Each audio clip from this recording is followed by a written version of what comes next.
Alright, what's going on everyone? Today I want to talk about the Magic the Gathering World Championship, or more specifically, the arena events that WotC had going on during the championship, because I actually think these were really cool and actually really well executed, so why not give Wizards of the Coast some praise, right? No one ever says anything positive, you only make videos if you have something negative to say, so let's say something positive because I actually think this was a really good idea, really cool, and I think it's worth talking about. So if you missed it, going into the World Championship, you could choose your champion. Basically, you picked a person that you wanted to win, and then you received arena awards based on how well they did in the tournament. And you got something no matter what, it's just that the higher they placed, the better the reward was. Now the rewards were kind of minor, just a few random cards. Everyone who participated got sleeves, and if you picked a winner, you got a trophy as a pet, which is kind of interesting. It's a little bit weird, but also like 1 out of 16 people on average is going to get it, so it's kind of interesting, right? So yeah, the rewards were okay, but that's not the basis of why I think this is a good or a bad idea. The rewards were just kind of a bonus thing. The reason I think this was so brilliant is because it gave people a reason to watch the World Championship if they weren't already planning to. So let me just give you an analogy. I don't watch a lot of sports. I'm a casual football fan. I mean, I live in Buckeye Nation, so it's kind of hard not to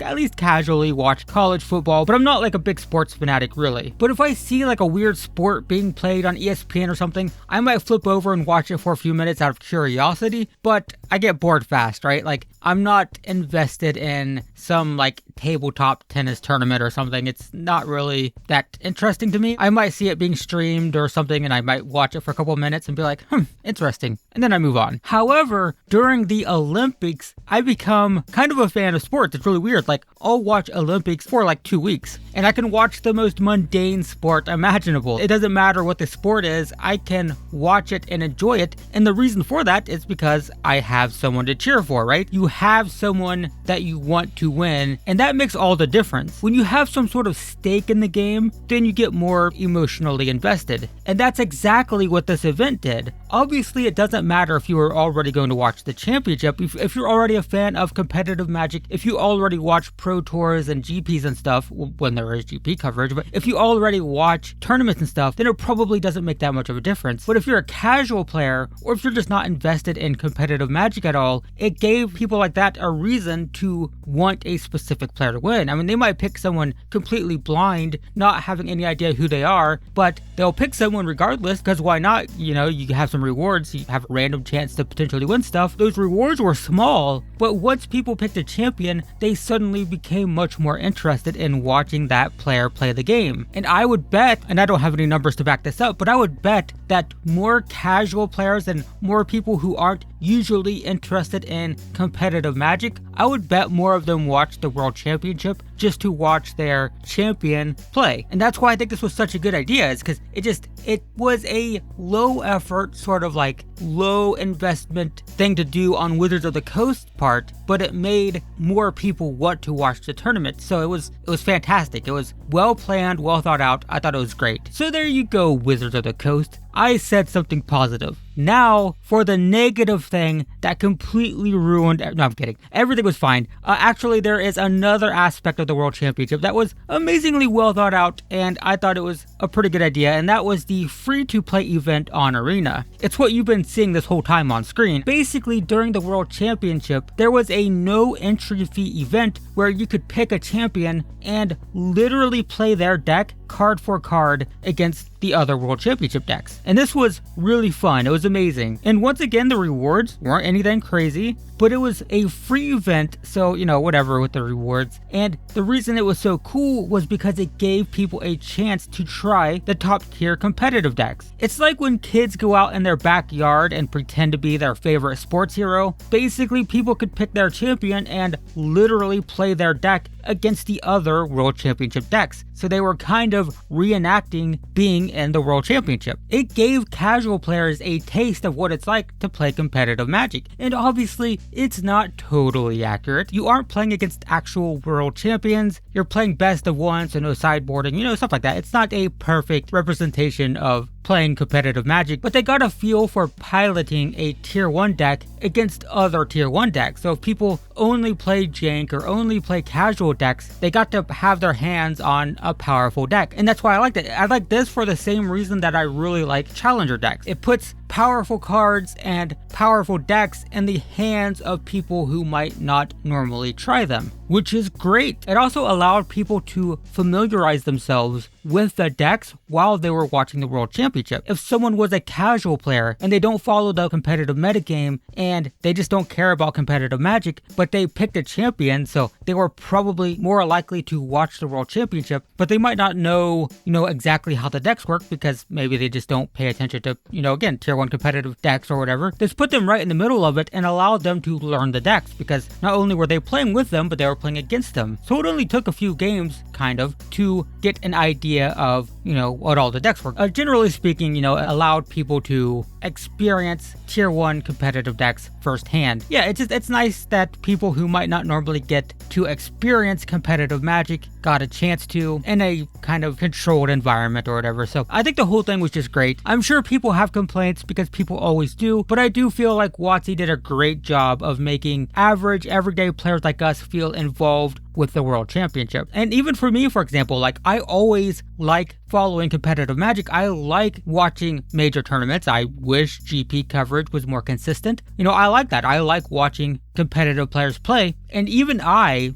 who already enjoys that, feel like the experience was enhanced by the events that took place on Arena. So kudos to Wizards of the Coast. I personally think they did a fantastic job with this, and credit where credit is due. So good job, guys. And that's all I have to say about it. Thanks for watching, everyone, and I will see you in the next one.